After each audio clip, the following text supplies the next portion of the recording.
It's my very great privilege to welcome our new Secretary of State for Local Government to his first County Council Network Conference. I said this morning in my speech that we would extend an exceedingly warm welcome to Sajid because we want to form a very positive relationship for the future and make sure that he goes away from our conference today feeling that we're a group of people that he can really do business with.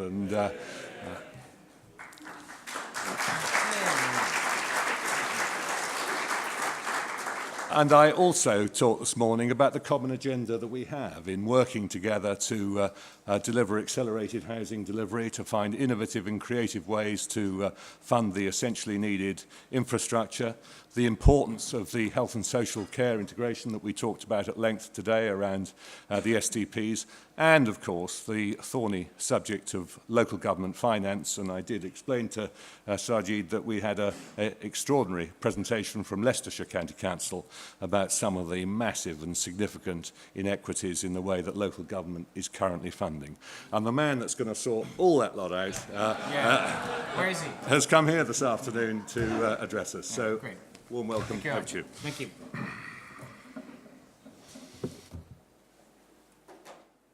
Thank you very much, Paul, and good evening to everyone. It's great to be here, and it's great to have the pleasure to speak alongside so many people. I was just looking at your schedule earlier today and tomorrow. But unfortunately, I won't be here to catch Ben Page's talk tomorrow. I'm told that back in 2013, he did a presentation that featured a huge bold text, the message that Eric Pickles was right. Now, that's about the best kind of endorsement I think any DCLG Secretary of State can ask for. So I'm hoping tomorrow I have something like Sajid's okay too. Now, Ben's team at Ipsos Mori, they have found that local government is the most trusted part of government in England.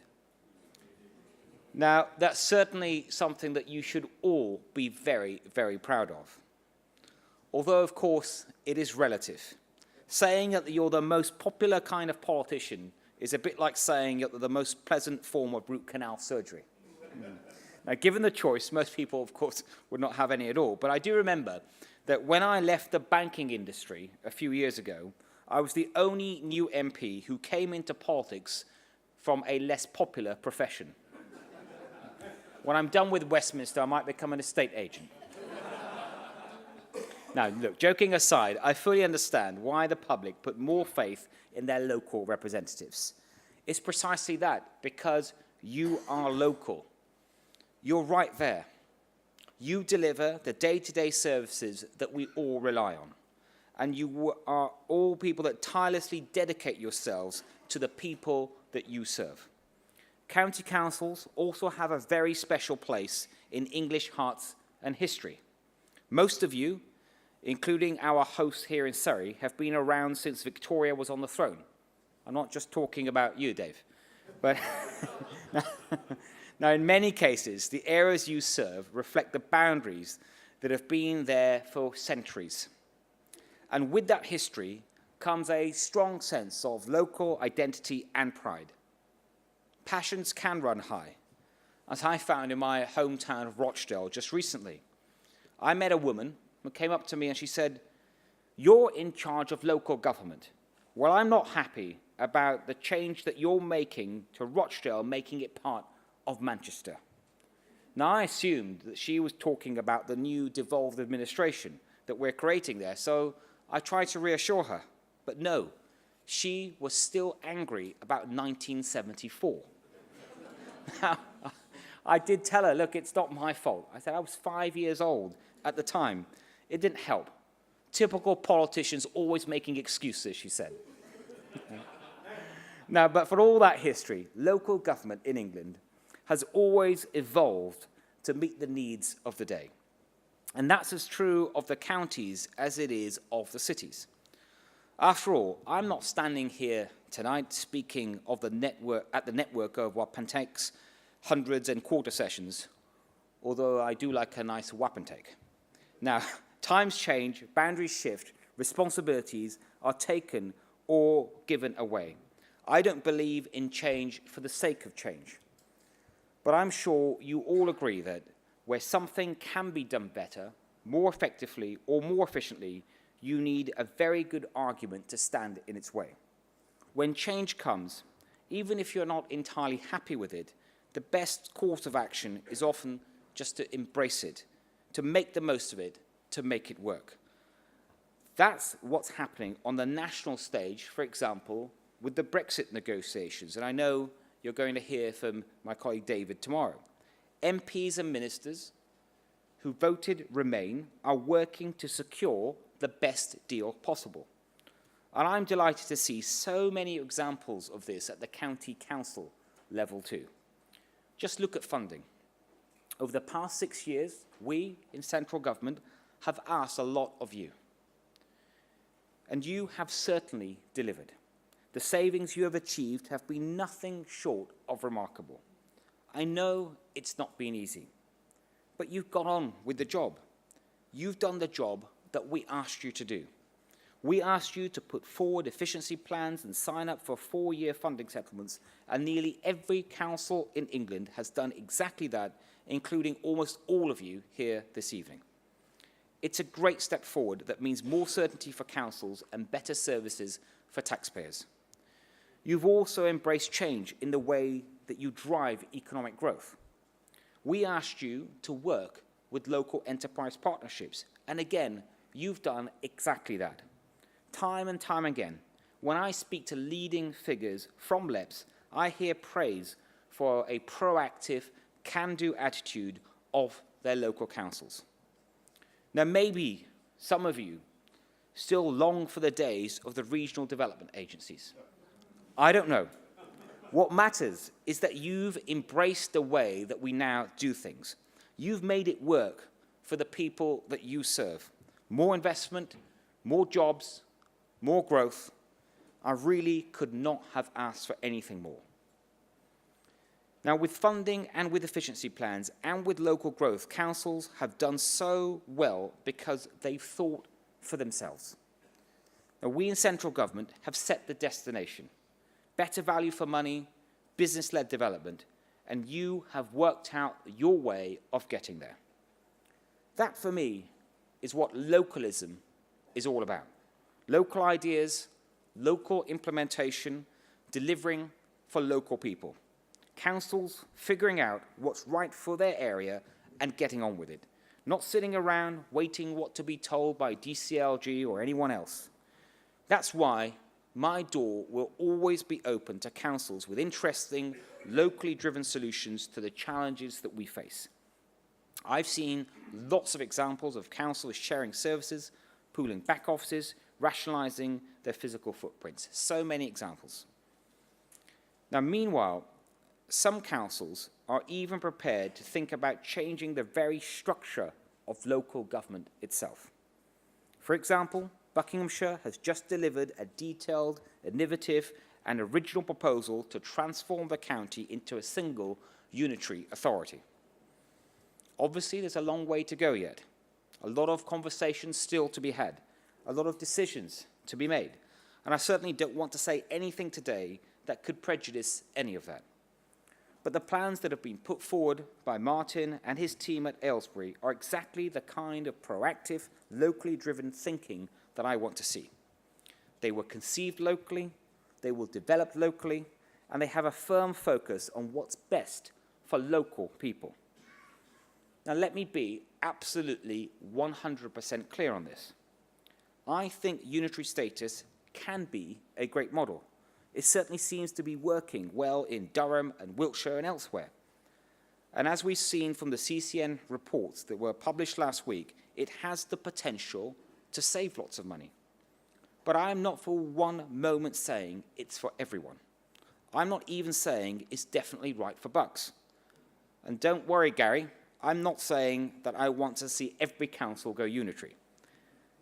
This is not compulsory. It is not going to be imposed. If you choose to stick with a two-tier model, I'm not going to send Lord Heseltine round to play with your kid's pet dog. He's not speaking here, is he? No. However, if the people of your county want it, and if it's going to make their services and their lives better, I'll do my best to help you make it happen. Now, the same goes for any reform that can offer better local services, greater value for money, and stronger local leadership. And that final point, stronger local leadership, is particularly important because the main lesson from the result of the EU referendum was that the people of Britain want to take back control. We don't want our country to be run by a remote, anonymous elite. We don't want our taxes to be spent by a faceless bureaucracy. The opposite is true. We want to know who's in charge, who holds the purse strings, who makes the decisions, and we want to be able to chuck them out if they're not doing a good job. That's why increasing accountability is at the heart of the devolution deals that I've been working on. Now, I get that directly elected mayors aren't universally popular within all of local government. I know it's especially true of the counties. I can see some eyes starting to roll already. Now, I've heard all the arguments. Mayors are something that cities have. The counties are too big, they're too rural. No one person can possibly control them. Everything's fine as it is. We don't need any change here. And again, if you don't want a directly elected leader, that's fine. I'm not going to demand that anyone has one. But I'm not going to devolve significant new powers and new taxpayers' money without a corresponding increase in local accountability. It's a real red line for me, and it comes to negotiating devolution deals. So a directly elected mayor will get you the full Monty. Everything I can offer you under the terms of the 2016 Act. Powers we've handed out so far include additional investment funds for tens of millions of pounds for up to 30 years, multi-year transport budgets, strategic planning powers, adult education budget funding, and greater local influence on employment support. But people want to know who is in charge of spending that money, who is in charge of delivering those services. So I'm not going to deliver more power without clearer responsibility. I often get told that directly elected leaders are only suitable for huge urban areas. And yes, the office of mayor has transformed how London works. Yes, next year you will see mayoral elections in urban areas such as Liverpool, Manchester, Birmingham. But elected leaders are also being rolled out in places like Cambridgeshire and Peterborough and the west of England. In all these cases, local leaders have stepped up to the mark and they've negotiated agreements that work for their communities. And in return, they're being given much greater level of control over their affairs. Once again, it's about councils putting themselves at the heart of change, about seeking new opportunities, about shaping your own destiny in a changing world instead of just hoping things will go back to the way they were. This kind of thinking is especially relevant around education. For decades, it's been something that local authorities have had a monopoly on. Today, that's all changed. Academies and free schools are here to stay, and councils need to think about the role that they want to play now that education is no longer their sole dominion. Again, my door is open to ideas. Rather than complaining about extremely popular policies, tell me how you can make them work. Pining for the past will not serve our children well. The innovations of forward-thinking councils will. Seize the opportunity, shape your own future. None of this means that you're on your own. Central government is not leaving you to sink or swim. So, for example, something that is always filling my inbox since I've been in this new role is adult social care. Now, when I was business secretary, I was proud to help create the national living wage.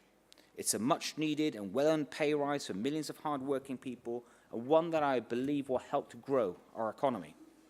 But I know it is understandably causing concern for councils, especially around the impact of provision of adult social care. So let me reassure you, the government has provided and will continue to provide support to local authorities to manage this important change. And I know demand pressures keep many of you awake at night, and I do understand this. That's why we're giving councils access, for example, to £3.5 billion of new support for social care by the end of this Parliament. And as part of this, the social care precept will give you the flexibility to raise taxes if you need to, potentially bringing in £2 billion to help some of your most vulnerable people. I know that some councils can't raise as much as others in this way. That's why we're also providing additional funding for the Better Care Fund through a separate grant to local government, one that targets support where it's needed most, and that's why, together, we're also undertaking the Fair Funding Review. I know many of you work hard to join up with the NHS and give local people a seamless service. And I know that's not always easy. So we're continuing to work with you and with the NHS to make health and social care integration a success. Health is not just hospitals and the NHS. We need a place-based approach with strong local leaders working to shape provision around the needs of their communities. And we need them to push forward with the integration of health and social care. The people of England voted for it in 2015, and by 2020, that's exactly what they're going to get. But it will only be a real success if it's locally led. Now, through all of this change, all of this turbulence, I want you to remember one thing. I'm on your side. We might not always see eye to eye. We might not always agree on the best way forward. We might not always find common ground. But I am your Secretary of State. I am your voice in the Cabinet. Other ministers, obviously, occasionally they will drift into your orbit. You've already heard from Chris Grayling today. Jeremy Hunt is in charge of health. Justine Greening runs education. But all have some interest in different areas of local government. But I am there for you and you alone. That is my job. I know we've asked a lot of you in the last few years. I wish I could tell you here and now that the tough times are behind us. But unfortunately, there are plenty of difficult decisions that still need to be made. We need to decide, for example, where and how to build the hundreds of thousands of homes that this country needs, and your role is vital in that. We need to decide how to make local government more effective, more efficient, and more accountable. We need to deliver the training that young people and adults need. We need to make choices about infrastructure and economic development. We need to meet the ever-changing needs of an ever-changing population in an ever-changing world. That's quite an intimidating to-do list. But this is also a hugely exciting time for local government. Devolution deals are re-energizing and reshaping local democracy. Local enterprise partnerships are breaking down old barriers and bringing communities together to create jobs. Initiatives like the Midlands Engine, the Northern Powerhouse, are putting England's regions on the world stage. And you're about to take control of £26 billion of business rates. By 2020, every council represented in this room is going to be self-financing. Your taxpayers' money being spent in your areas. It's something that you've been calling for decades, and I'm pleased, I'm proud that it's going to be delivered on my watch. You really deserve nothing less. Our local councils are the bedrock of our democracy. Our local councillors are the foot soldiers. You do so much for so many, and you seldom get the credit that you deserve. And that's particularly true, I think, of the counties. You quietly go on with delivering world-class services to millions of hard-working people, just as you've done since the 19th century. That's why people trust you. That's why I trust you. And that's why we're devolving so much. The changes we're introducing give unprecedented independence and control to county councils. I know that change can sometimes be difficult. But if you put yourself at the heart of it, if you embrace change and strive to succeed, well, the opportunities for county councils are almost limitless, and I will be working every day to help you make the most of them. Thank you very much.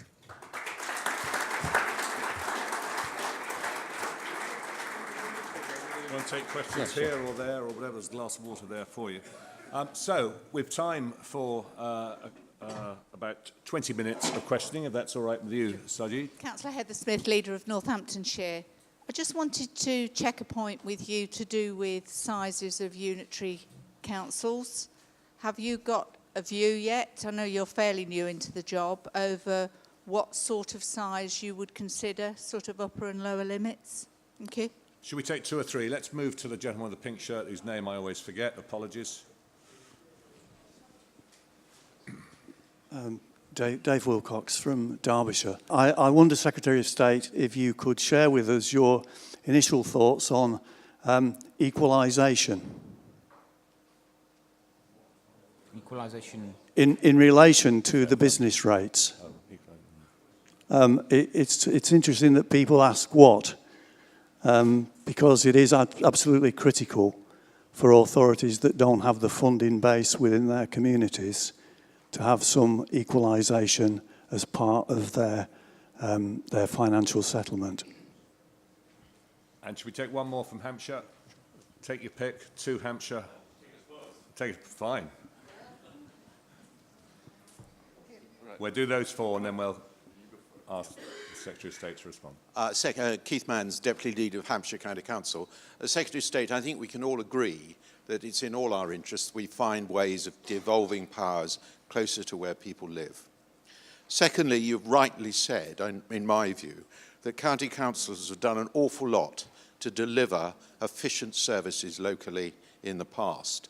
What I'm not clear about, though, is why we need brand new structures to deliver some of those devolved powers. A lot of counties are more than capable of delivering some of the items that have been put forward for devolved powers. And I just think I would like to know why we need new combined authorities and indeed elected mayors to do something that you yourself have said with other services we do pretty efficiently. And Hampshire too? Secretary of State, Jonathan Glenn, also from Hampshire County Council. I think I get the picture. If you're a county council and you want devolved powers, you really have to also agree to having an elected mayor. Okay, unitary is obviously not. However, if the county council in question does not want to have an elected mayor, therefore it doesn't get the elected devolved powers, there's a danger that from the districts and boroughs, a county could start to break up. Could I have your opinion about how you would deal with that sort of scenario? In any order. I think I prefer the audience at question time last week. Right. The first question around unitaries and sort of optimal size, I think the question was. Well, what I'm told by the department, based on all their historical work and analysis and stuff, they typically look for sort of, I think, anywhere between 300,000 to 800,000. I think it's fair to say, though, there are some unitaries in England that I think, looking back, people would think probably a bit too small to efficiently carry out the functions, especially with all the challenges in recent years in finding savings and efficiencies. And you know, I wouldn't pretend, therefore, I've got a sort of particular number in mind. I will be led by the evidence. But as I sort of said earlier, in that if there is a serious proposal for a unitary, obviously one of the things we will look at is size. And we will consider it, we will try and help make it work. But it has to be something that's led from local communities, and would look at that. And there's no intention that I have or any of my team is to try and sort of go out and actively put together unitaries. That's not a job for us. That's for local people, local communities, local leaders to come up with. The question, I believe, for the gentleman from, was it Derbyshire, about business rates and equalisation. We're still working on the detail, and probably there's going to be a new bill early on in next year, which will set out in much more detail. But it's clear to us, when we have the transition to the full business rates retention by 2020, it's got to be done in a way that early on it starts by protecting the revenues of those councils that might lose out. I mean, our attention is that when you move to retention, is that those local authorities that are sort of working hard to try and promote local businesses, trying to get them to locate or expand in their local area, and therefore over time the business rates will rise. We want them to be able to keep 100% of that increase in business rates. The things that we are trying to work out are around with the additional revenue. In total, the new aggregate revenue that will go to the local authority sector is around 12.5 billion. So we've got to decide what new services will be provided to cover that. Because it's not, I think you'll understand, it's not just an extra 12.5 billion to spend as you wish. There will be new responsibilities that come with that. And then also, what's the best way to protect those local authorities that if it was just a sudden change, they would be hit, because that is not our intention. It's going to be a smooth transition into what I think is rightly could be described as one of the biggest changes that local government in terms of financing has ever faced. The questions from Hampshire, both around devolution. I mean, the first part of that, why new structures? And I'll give two parts of that. First of all, if it's a combined authority, so what we're trying to achieve, let me just, if I may, just to answer that question, because there might be other questions around devolution as well. Your starting point is why is devolution important? Just as a general principle, why is it important? I put the number one reason: productivity, raising productivity in our country. We've got a big problem in terms of productivity versus other countries. We're some 20 percentage points behind other G7 countries, and that's hugely significant if you think about how that translates into real incomes and living standards. And we've got a problem within our own country in that so much of it is around the southeast, the high productivity, and once you start moving at the southeast in every direction, we start seeing lower and lower productivity. And when you look around the world and you try to see what are other countries doing that we might not be doing, that we could actually learn a lesson from, one of those lessons we draw is how we govern our country. We are too centralized, and then when you then look to transfer some of those powers that basically ministers like me shouldn't have, and they should be at the local level, when you look to transfer them, then you find that at the local level we're often just too fragmented. So even within a county's own area where you have a two-tier, part of the answer, my answer to the question is why combined authorities? Because some powers today are at the district council level, some are at the planning powers, and some at the county level, like highways and other powers. And so you need a mechanism for them to work together and to cooperate over the space that they represent. Second part of the question was about the mayors as well. Why mayors? And it's about accountability. If we are going to have big big chunks of devolution, so for really ambitious deals, we want to make sure that there is clear, direct accountability of local leaders to local people. And one of the clearest ways to do that is to have someone, a man or a woman, that is sort of a chair of that local area and is directly elected. And that, I just think, is essential. And again, when you look, we need to learn lessons from abroad. When you look across the world and you look at the areas where there's often these big strategic economic decisions are made in sort of what are called functional economic zones, you'll find it hard to find areas in other developed countries, where you don't have some kind of directly elected person that often exercises those kinds of powers. And then related question to that was, I think, from John Glenn, was about the county breakups and things. I mean, no one wants to see counties break up. So my approach so far has been, there were 10 deals that were agreed by my predecessors, and a deal is a deal. We are there to honor those deals. I will not walk away from any of those deals. As long as both sides are upholding those deals, we will honor them, because I just think it's just the right thing to do. When you've struck a deal, you've shaken hands on it.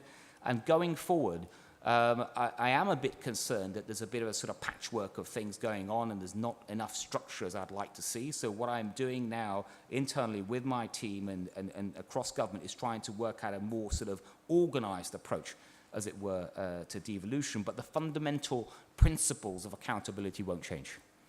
Yeah, if I could come in on the directly elected mayor issue. I mean, I think the views are very strong in this room, and understandably so. You refer to all the things that have been asked of us and what we've delivered and what we're delivering in public service reform, particularly on health and social care integration, where we're trusted to try and democratise the National Health Service pound in our areas and integrate it with social care. There's got to be a compromise whereby leaders like Jane Scott or John in Cornwall or Phil in Staffordshire can stand at the election in the county elections on the ticket that they are the leader of the Conservative group, and if they're the majority party in formal administration, you can call Philip the governor, the mayor, call it what, but he is the accountable leader in that geography. And then you'll get your mayors. But, you know, where does it leave the Jane Scotts, the Johns and the Phil Atkins if a directly elected mayor is superimposed upon them? And we would all leave local government. We get out of bed every morning to try and make the world a better place. And to diminish that by the superimposition of a mayor over and above that, you know, is totally unnecessary when you're building on the strengths of extraordinary things that county do, delivering a complex range of services for extraordinary value for money. And we've got to have a compromise in the county areas, 35, 36 accountable areas, direct line to Westminster. Yeah. All right. Yeah, I'll follow that. Yeah. Well, thank you, Paul, for making that clear. But I thought it was questions from the floor, actually, but anyway. Chairman's prerogative. Yeah, it's true, Chairman's prerogative. In terms of further devolution, so first of all, like I said, we've got 10 deals agreed. A deal is a deal, and we are sticking to those deals. I think that's just the right thing to do. Now, going forward, I want to make it clear, you shouldn't assume the only way you're going to get devolution, more powers, is to have a mayor. We've already been clear about that. We have said, no, we have said all the ambitious deals. All ambitious deals will require a mayor. So if you look at the kind of powers that are going in the current deals, so the apart from one, which is the Cornish deal, that the others are all requiring directly elected mayors, any area that will like that kind of deal will require a mayor. That's what I mean by the most ambitious deals will require a mayor. By definition, already, because of the rates change, the rates retention by 2020, there will be that's a big devolution. With that, there'll be more powers devolved to areas. Those changes in themselves don't require mayors. There will still be more powers exercised locally. There will be more devolution. But our principle is that for the ambitious deals, the most ambitious deals, and to look at the current deals, they will require a mayor. Right, let's have a few questions not on directly elected mayors. I've got a cluster of 3 over here, I think, and then I'll come to this side and work to the back. If we can have a microphone for David, please.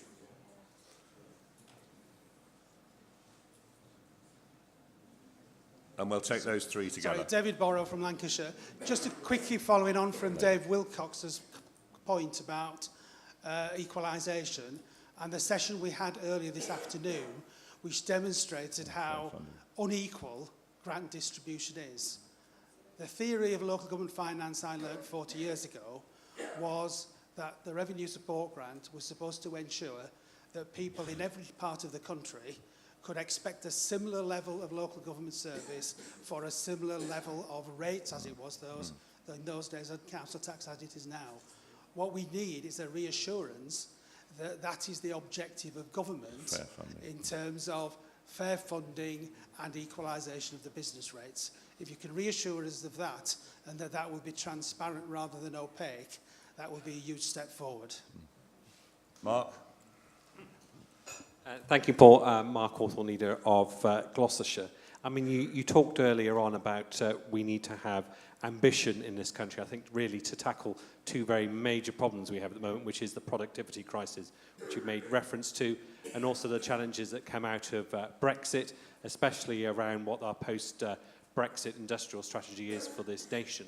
Now, I don't want to reopen the mayor debate, but there are probably about 26 deals that local authorities around this country put in nearly 12 months ago, which were about directly challenging how we deal with the future of economic growth within our localities, how we deal and better deliver skills and employment within our communities.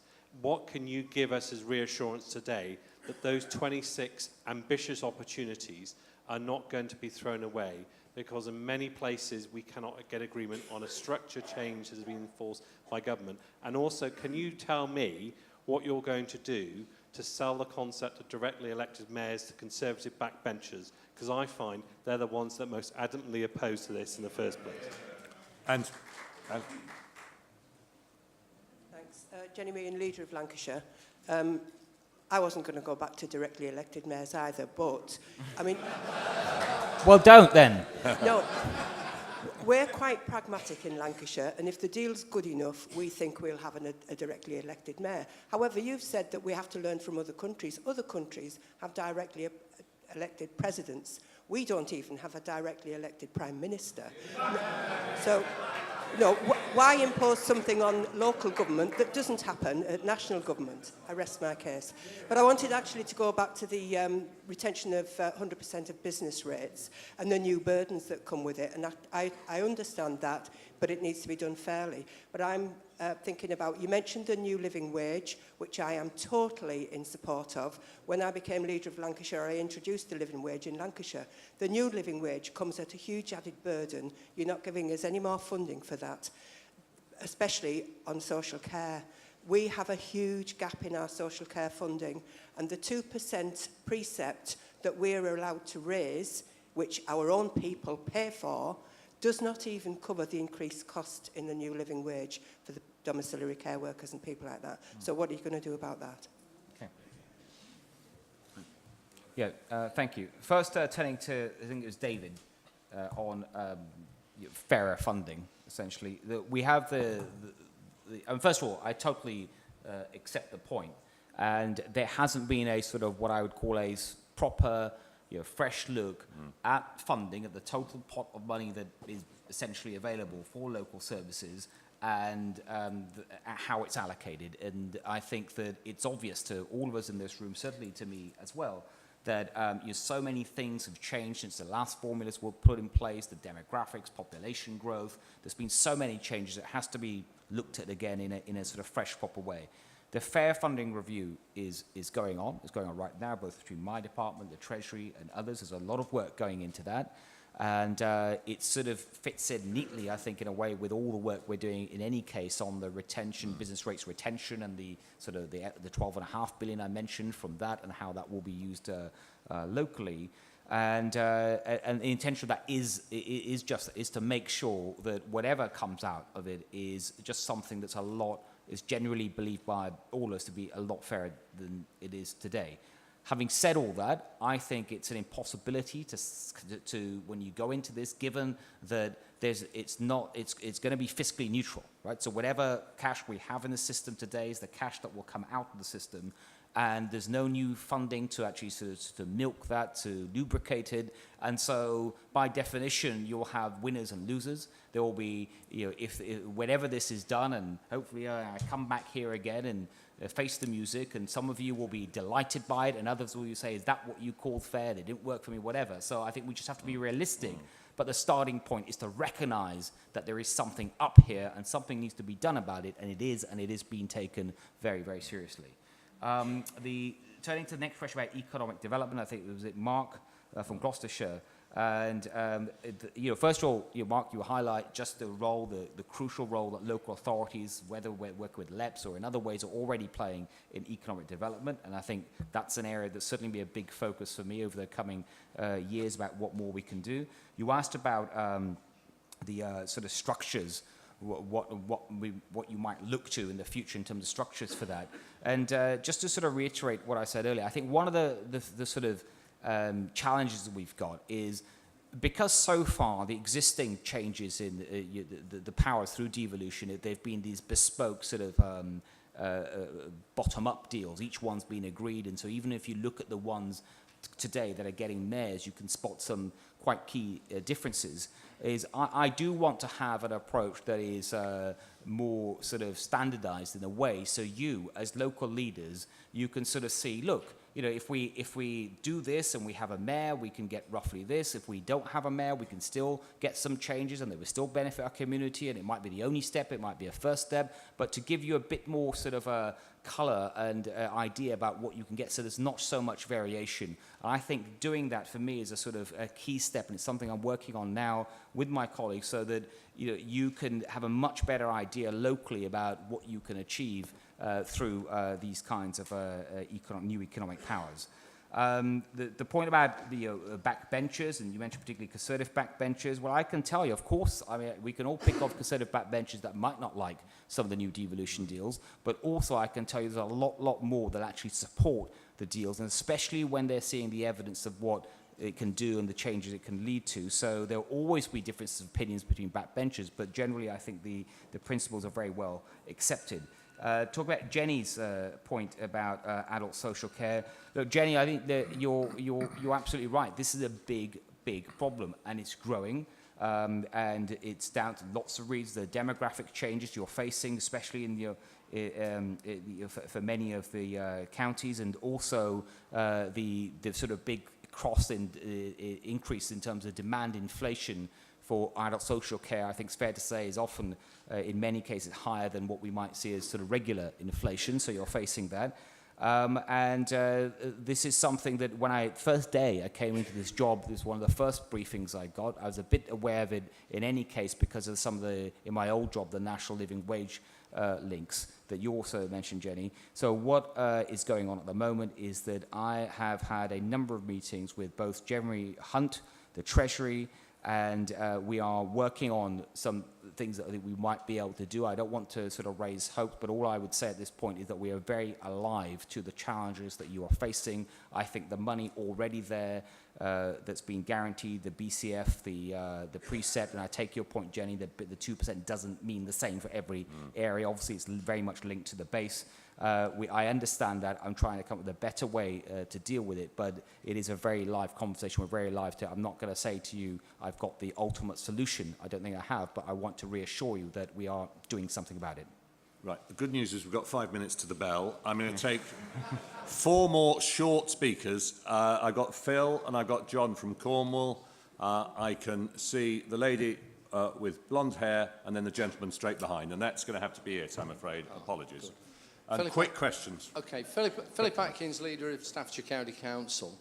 My question is, should inefficiency be rewarded? We have, every year we do a Staffordshire pound, and it's roughly the same money that's spent in the county by public authorities. It's about, last year it was 7.4 billion, the year before that it was 7.2 billion. But every year the local government sector has less and less money. We're doing more and more with that money. We're being more productive. We took the view quite a while ago that the economy was number one, so job seekers' allowance is really right down. But there's other sectors, particularly health, that keeps growing.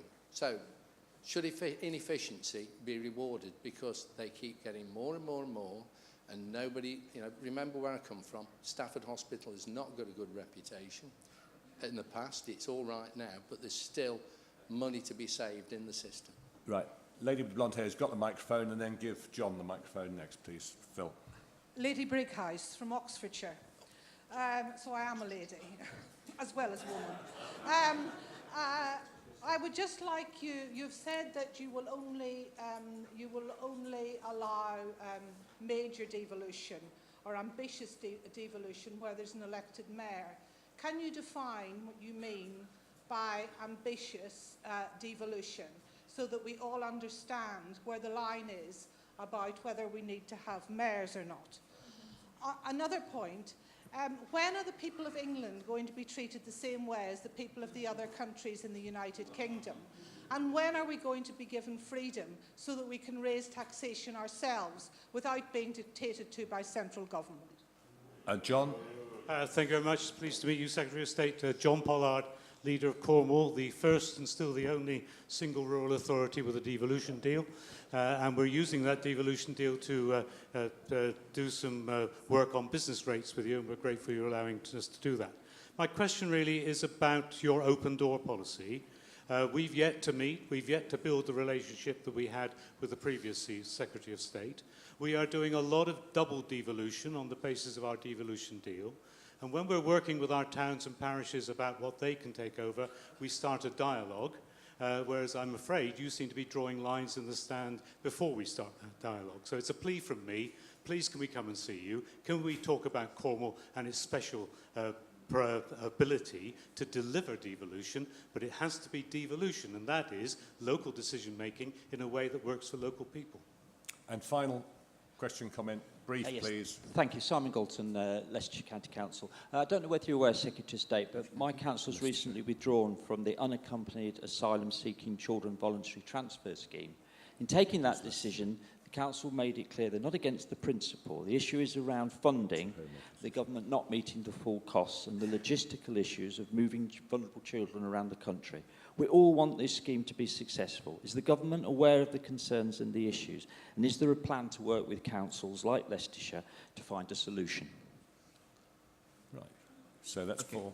Yeah, thank you.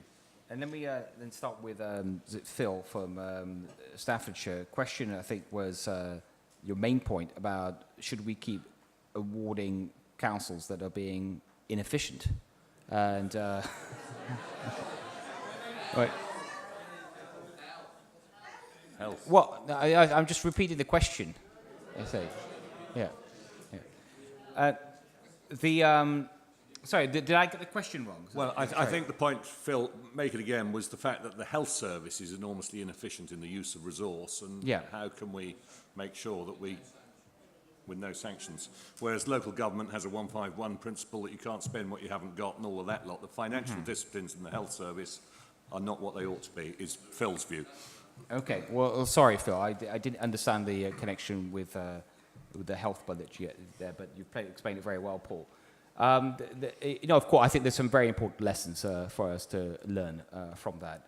And I know exactly what you mean. If I think about my own local patch and as a local MP working both with the NHS there and seeing the pressures on local councils, I can see how the incentives and disincentives are completely skewed. And I think there are things that can be done there. The thing with health, I mean, obviously there is a connection in terms of, I referred in my speech about the wanting to see more integration of health and adult social care budgets.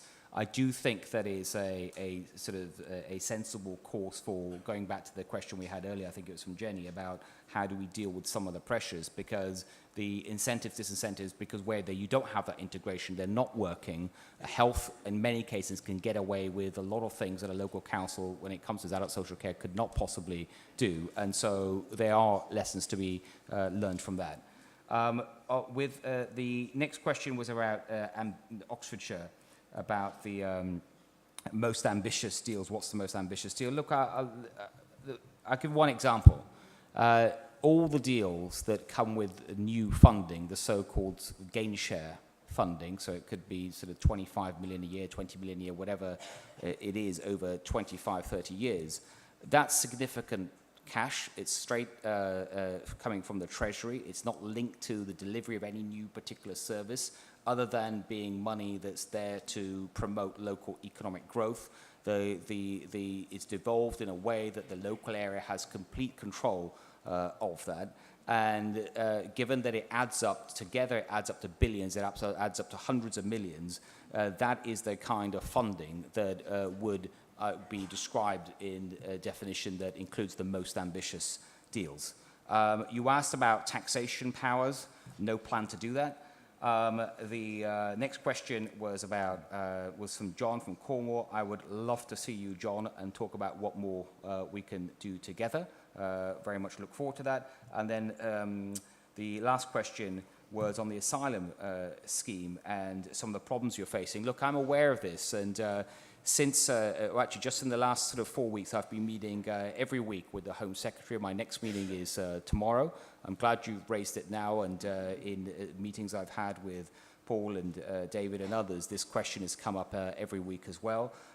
It is something that, first of all, I think to recognise that councils are doing a fantastic job across the country, and many have stepped up to the plate, but in return you would expect to get the resources that you need to get that job done to make it easier for you. We're very much alive to that. The Home Secretary spoke about it just last week in Cabinet and gave us all an update, and I'm working with the Home Secretary and the Treasury to see what more we can do. Very good.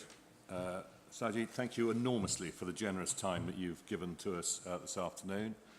We were pleased to hear your direction of travel on many things. There's still a fair bit of work in progress on others to do, but we're here to help and support the government deliver its agenda.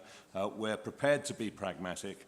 Hopefully that in the coming months we can find a way forward where we have problems and navigate our way around it to make sure that we really can unleash the power and the opportunity that county councils can deliver in the transformation of public services and making sure that we improve outcomes for all our residents and improve the economic environment for our businesses. So if we could put our hands together and thank Sajid.